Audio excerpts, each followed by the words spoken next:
یاد رکھ یہ جو آزمائشیں ہوتی ہیں، یہ جو تکلیفیں ہوتی ہیں، یہ جو تھوڑے سے مشکل حالات ہوتے ہیں. حضرت یونس علیہ السلام کی دوستی ہوگی حضرت جبریل امین سے، تو جناب جبریل ملنے آئے. حضرت یونس علیہ السلام فرمانے لگے جبریل میرا دل کرتا ہے مجھے اس بندے کی ملاقات کرا جو اللہ کا سب سے زیادہ عبادت گزار بندہ ہے. حضرت جبریل امین لے گئے دور دور فلسطین کے علاقے میں، اور لے جا کر ایک بندے سے ملاقات کرائی جس کی دونوں آنکھیں بھی کوئی نہیں تھی، دونوں بازو بھی کوئی نہیں تھی، دونوں پیر بھی کوئی نہیں تھی، اور اس بندے کی زبان پر لفظ بڑا کیا جاری تھے، یا اللہ تیرا شکر ہے، یا اللہ تیرا، بول کے کہیے یا اللہ تیرا، اے اللہ تیرا شکر ہے. شکر شکر کر رہا تھا. حضرت جناب سیدنا یونس علیہ السلام کہنے لگے میں نے تجھے عبادت گزار کو ملانے کو کہا تھا، تو کہاں لے آیا؟ حضرت جبریل کہنے لگے یا یونس یہ ہر چیز جانے کے باوجود اپنے رب کی رضا پہ راضی ہے. اس وقت دنیا میں نبیوں کے بعد جس سے اللہ سب سے زیادہ پیار کر رہا ہے وہ یہی بندہ ہے. یہ اپنے رب کی رضا پہ راضی ہے. اے تن میرا کنگی ہوئے تے میں زلف سجن دی باواں، تے پوش میرے دی جتی بن جائے تے میں یار دی قدمی آواں. مارو مارو مینو مار مکاؤ کوئی عذر نہ پیش لے آواں، تے جے سونا ہی میرے دکھ وچ راضی، جے سونا ہی میرے دکھ وچ راضی، جے سونا ہی میرے دکھ وچ راضی تے میں سکھ نو چلے ڈاواں. مالک جے بھی سال میں راضی ہے تو بس ٹھیک ہو گیا، ٹھیک ہو گیا. وصل اچھا ہے نہ فراق اچھا ہے، بس جس حال میں محبوب رکھے وہی حال اچھا ہے. بس جس حال میں انہوں نے رکھا بات ٹھیک ہو گئی. اس میں اب انسان شکوہ کرتے پھرے کہ یہ کس طرح ہے وہ کس طرح، اپنے آپ کو مطمئن رکھا ہے. مشکل کے بعد جو آسانی حضرت لقمان حکیم، ان کے نام پر قرآن مجید کی پوری سورت ہے. حضرت لقمان حکیم علیہ رحمہ آپ اپنے بیٹے کو نصیحت کر رہے تھے. کہنے لگے بیٹا کو مشکل آئے تو گھبرانا نہیں، کوئی مشکل آئے تو کرے بیٹوں کو سمجھ آ جائے کہ مشکل آئے تو، سمجھ آ رہی ہے بات کی، مشکل آئے تو. اور کیا خوبصورت جملے، بیٹے کو بٹھا کے کہتے ہیں بیٹا چھوٹی مشکل آئے گی تو اللہ بڑی مشکلات آسان کر دے گا. سمجھو چھوٹی مشکلات آئیں تو اللہ نے بڑی مشکلیں اس نے آسان کر دی. اور آپ کو بتاؤں اصل انسان ہوتا ہی وہ ہے جو مشکلوں میں جینے کا ڈھب سیکھ جاتا ہے، وہ بن جاتا ہے جو کرب کے حالات میں جینے کا سلیقہ سیکھ جائے. اپنے بچوں کو یہ سمجھانا، حضرت لقمان بیٹے مشکل آئے تو گھبرانا نہیں، بڑی کو ٹال دیتی ہے، وہ نیکی کا اور آسانی کا پیش خیمہ ہوتی ہے. اللہ اس کے بعد آسانی سمجھا رہے ہیں. کچھ دنوں کے بعد کہنے لگے آؤ فلاں اللہ کے نبی کی ملاقات کو چلے، فلاں نبی علیہ السلام سے ملنے چلتے ہیں. اس زمانے میں جو نبی تھے ان سے ملنے چلے گئے. بیٹے کو بات یاد تھی، گھوڑے پہ بیٹھے، امام ابن جوزی نے اس کو لکھا ہے.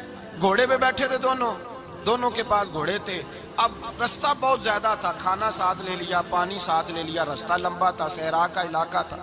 جب جانے لگے تو اتنی سخت گرمی ہوئی کہ گھوڑے بھی بے ہوش ہونے لگے. اچانک ایسی گرم لو چلی کہ گھوڑے بھی. اب دونوں باپ بیٹا جو تھے وہ بڑی جوش میں تھے کہ جانا ہی جانا ہے. گھوڑے سے اتر کر کے پیدل چلنے لگے. اب پیدل چلتے چلتے ذرا آگے گئے تو اب گرمی میں جتنا بندہ پیدل چلتا ہے اتنا پیاس بھی زیادہ لگتی ہے. تو پانی پیتے رہے، کھانا کھاتے رہے، کھانا پانی بھی ختم ہو گیا. تھوڑا آگے چلے نا، اس قدر تکلیف بڑی کہ حضرت جناب لقمان کے بیٹے کے پیر کے اندر ایک ہڈی پیوست ہو گئی. اتنی بڑی ہڈی تھی وہ اندر ہی چلی گئی، پیر خون کے فوارے گرنے لگے. بیٹا بے ہوش ہو گیا. حضرت لقمان اس کے سرانے بیٹھے تو بیٹا تھا نا، آنکھوں میں آنسو آ گئے. بیٹے نے آنکھ کھولی تو کہنے لگا ابا جی آپ تو صبر کرنے والے ہیں، آپ رو رہے ہیں. فرمایا بیٹے میں کیا کروں، میرے سینے میں جو دل ہے وہ ایک باپ کا دل ہے. تو باپ جو ہوا تیرا، تیری دکھ پر رونا آیا. بڑی مشکل سے دانت کے ساتھ ہڈی نکالی، ہڈی نکلی تو خون بھی چلا. صاحب زیادہ کہنے لگا حضور آپ نے تو کہا تھا ہر مشکل کے بعد آسانی ہوتی ہے، اور چھوٹی مشکل دے کے اللہ بڑی سے بچا لیتا ہے. تو ہم تو اچھے کام چلے تھے، مشکل پہ مشکل، مشکل پہ مشکل، یہ کیا ہے؟ حضرت لقمان کہنے لگے بیٹا نہ تو رب کی حکمتوں کو جانتا ہے نہ پوری طرح میں جانتا ہوں، لیکن جو میں نے کہا تھا وہ بات سچی ہے. فَإِنَّ مَعَ الْعُسْرِ يُسْرًا إِنَّ مَعَ الْعُسْرِ يُسْرًا. اللہ ہر مشکل کے بعد آسانی عطا فرمائے گا. اور فرمایا میرا ایمان ہے کہ ضرور عطا فرمائے گا. یہ بات کہہ رہے تھے کہ سامنے سے دھواں اٹھا، اتنا سخت دھواں اٹھا کہ آپ نے سوچا شاید وہاں آبادی ہے وہاں جاتے.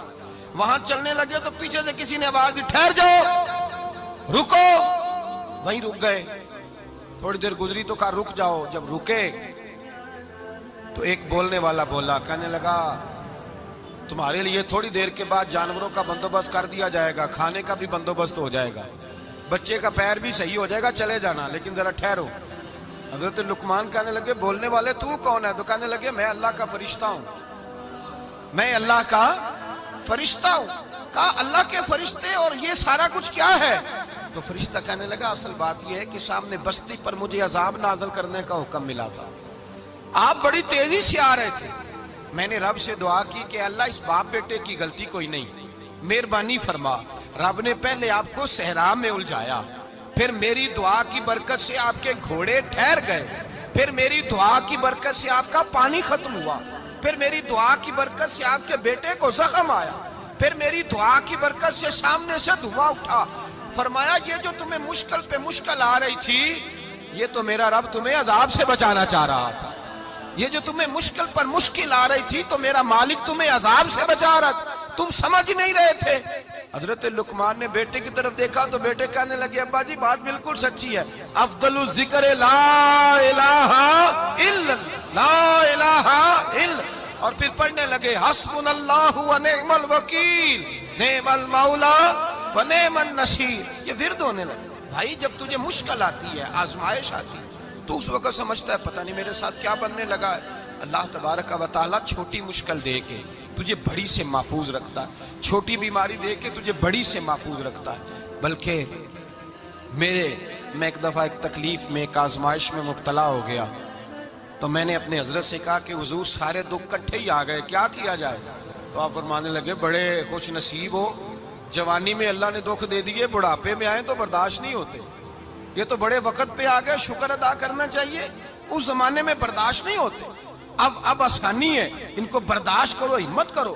میرے بھائی یاد رکھیں آزمائشیں تکلیفیں آپ کو بڑا کرنے کے لیے آتی ہیں. ہم آزمائش کو برا جانتے ہیں، دکھ کو برا جانتے ہیں. دکھ تو بڑے پیارے ہوتے ہیں، یہ رونے کا سلیقہ سکھاتے ہیں، یہ اللہ کو منانے کا طریقہ سکھاتے ہیں، یہ مسجد میں جانے کا. وہ جو سکھی بندہ ہے نا، سکھی، مجھے ایک صاحب کہنے لگے دو قسم کے لوگ مدینے سے آتے ہیں، مدینہ شریف پوچھنے لگے، کہنے لگے حضرت جی دو قسم کے بندے ہیں، کچھ واپس جاتے ہوئے تڑپ رہے ہیں، کچھ تصویریں کھینچ رہے ہیں رخصتی کے وقت، فرق کیا ہے؟ تو میں نے کہا وہ جو تصویریں کھینچ رہا ہے وہ امیر آدمی ہے، اسے پتا ہے کہ میں پھر ٹکٹ لے لوں گا، مہینے کے بعد پھر آ جاؤں گا. اور یہ مدینہ چھوڑتے ہوئے تڑپ رہا ہے، یہ کوئی غریب ہے، یہ کہہ رہا ہے پتہ نہیں دوبارہ موقع ملے کہ نہ ملے. یہ دکھی ہے، یہ آزمائش میں دکھی. سکھی بندہ تو مکے جا کے نہیں روتا، وہاں بھی کھڑا ہے ڈٹ کے کھڑا. دکھی کوئی نہیں تو روئے کیسے؟ روئے کیسے؟ دکھی دی گل دکھی آئی جانے، دکھی دی گل. کیا خوبصورت لفظ ہے میاں صاحب کی، اور لفظوں میں حسن دیکھے. کہنے لگے دکھی دی گل اے دکھی آئی جانے تے سکھیے نو کی خبراں، تے یار جنہاں دے موت نے مارے روندے نہیں تک تک قبراں. یہ مشکل مرحلہ ہوتا ہے، جب انسان تکلیف میں ہوتا ہے پھر اسے احساس ہوتا ہے. اور تکلیف والے کو ہی تکلیف والے کی تکلیف کا احساس ہوتا ہے. جب آپ کو اللہ مشکل دیتا ہے تو سمجھ لیں رب آسانی دینا چاہ رہا ہے.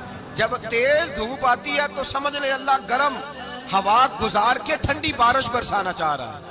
اور جب چاروں طرف سے گھٹن ہو، پنجابی میں کہتے ہیں گما لگ جائے، تو پھر سارے بول کے کہتے ہیں اب جو طوفان آئے گا وہ سخت ہی آئے گا. اس لیے کہ گھٹن جتنی زیادہ ہوتی ہے پھر فضل بھی اتنا